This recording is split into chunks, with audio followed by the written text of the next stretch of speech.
এইগুলো এটা না কাপলা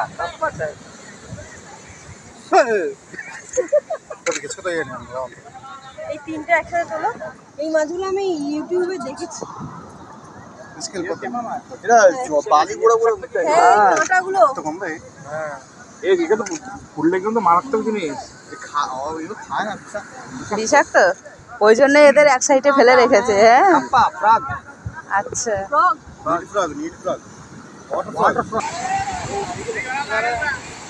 এরা দুপুরবেলা বেশ জাল তুলেছে।